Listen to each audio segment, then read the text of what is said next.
Natamani mtu mmoja siku ya leo aweze kufahamu hiyo siri.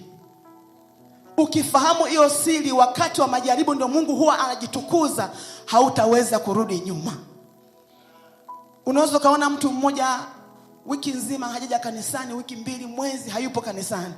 Ukimpigia simu, mbona wiki nzima hujaonekana kanisani, sababu ni nini? Anakwambia, mtumishi wa Mungu, nilipita mahali nikajikuta moyo wangu umetindikiwa. Sasa usiruhusu hiyo hali kwenye maisha yako. Mungu hawezi kuacha upite katika jaribu ambalo hauwezi kulivuka. Kila jaribu lolote ambalo Mungu anaashiria kwenye maisha yako, ina maana Mungu ametengeneza mlango wa kutokea. Bwana Yesu asifiwe sana. Tukaangalie nini maana ya ugumu. Ni hali ya kuwa vigumu kufanya jambo fulani, aidha kwenye maisha yako, aidha kwenye utumishi wako. Unaona mambo hayaendi, yamesimama kabisa.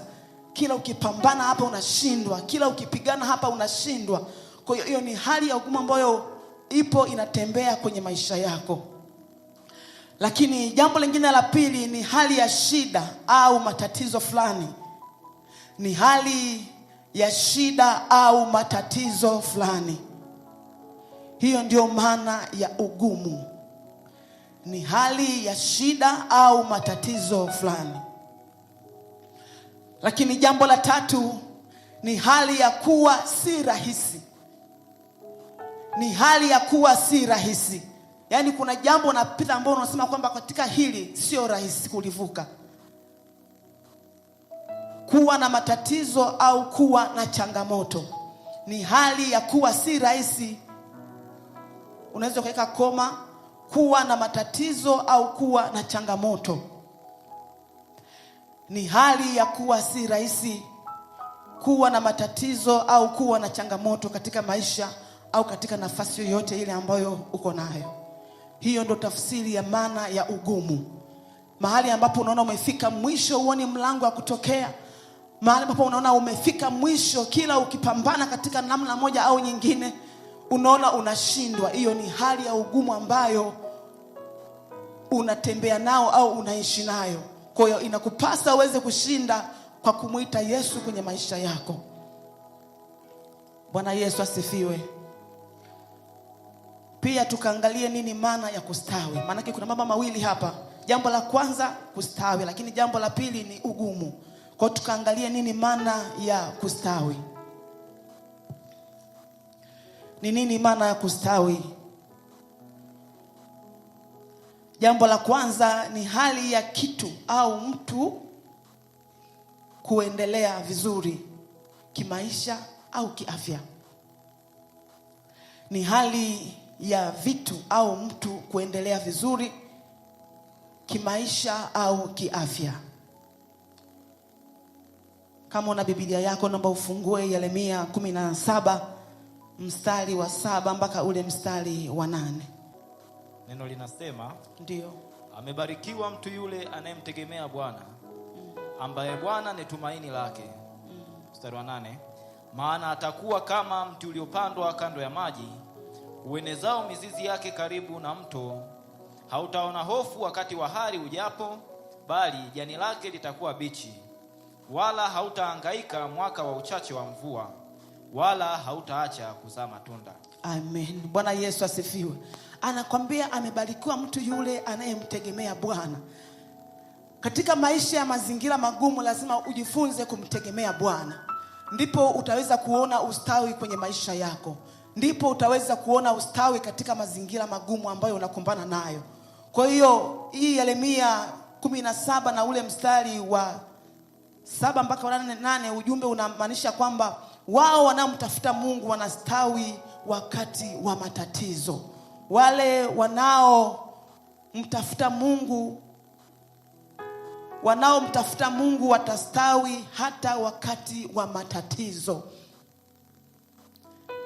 Mwanzo nimesema ya kwamba unapokuwa unapitia katika mazingira magumu, ndipo Mungu huwa ujitwalia utukufu mahali hapo. Bwana Yesu asifiwe. Yaani Mungu hawezi akatenda jambo jipya, hawezi akafanya jambo jipya kwenye maisha yako na kati hajakupitisha mahali. Na utambue kwamba katika changamoto kwenye maisha yako zinakuimarisha wewe uweze kumtafuta Mungu kwa bidii zaidi. Lakini kuna baadhi ya watu ambao huwa wakipitia changamoto ngumu ndio wanachukua nafasi hiyo ya kurudi nyuma kiroho. Nataka nikwambie kwamba katikati ya asubuhi ya leo, unapopitia katikati ya mazingira magumu, mwambie Mungu asante. Manake umeliruhusu hili lije kwangu, na mimi nataka kunitoa mahali nilipo na kunipeleka mahali pengine. Bwana Yesu asifiwe.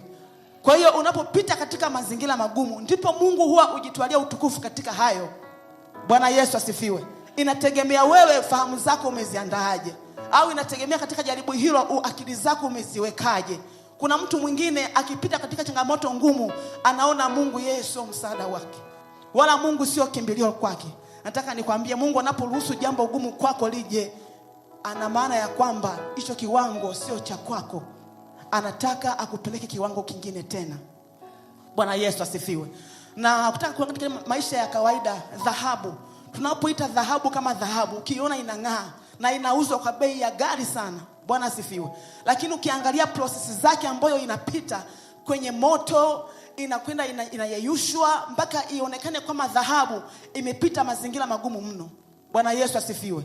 Ndiyo maisha ya mwanadamu wa sasa, kwamba unapopitia katika mazingira magumu, Mungu anakutengeneza, anakuandaa ili ufae wakati ambapo haufai. Bwana Yesu asifiwe. Hata sisi kina mama au kina baba, tunapopeleka nguo kwa fundi, umenunua kitambaa chako kizuri kama cha mchungaji pale, kitambaa chako kizuri kabisa, unatamani kwamba itoke nguo nzuri, umeshampa fundi mshono wako mwenyewe kwamba nataka niweze kunishonea mshono mzuri.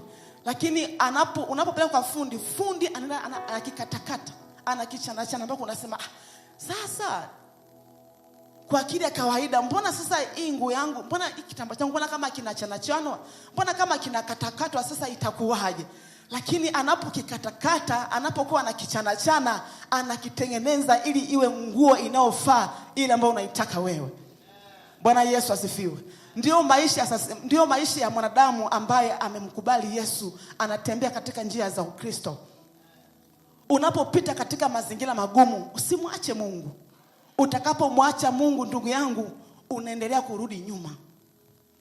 Kwa hiyo majaribu kumbe ni mtaji. Kwa hiyo unapopita kwenye changamoto ngumu, sema Mungu asante, kwa sababu huu ni wakati wangu mimi wa kutoka mahali nilipo na kunipeleka mahali pengine. Tunataka kuona pia mfano wa mtumishi wa Mungu Ayubu.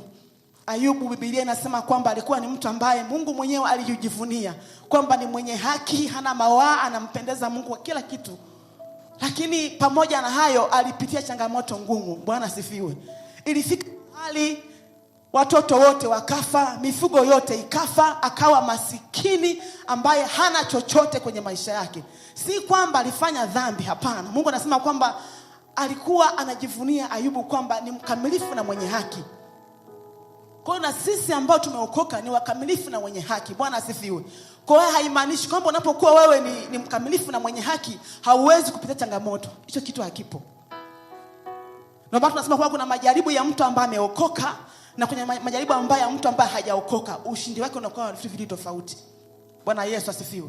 Kwa hiyo Ayubu alipitia changamoto ngumu, alipitia mazingira magumu, ikafika mahali mpaka mke wake akasema kwamba si mkufuru huyo Mungu unayemtumikia ukafe, kwa sababu aliona kila kitu kimeisha, amekuwa na majipu, amekuwa na dhihaka mtaani kwa kila namna. Lakini Ayubu tunajifunza kwamba hajawahi kumwacha Yesu Kristo kwenye maisha yake. Bwana Yesu asifiwe. Wakati anapitia changamoto ngumu, ndipo alichukua nafasi ya kutafuta uso wa Mungu. Ndipo alipambana na maombi ili aweze kumwona Mungu kwenye maisha yake. Kwa hiyo tunajifunza kwa mtumishi wa Mungu Ayubu kwamba anapopita katika changamoto ngumu hakuweza kumwacha Mungu.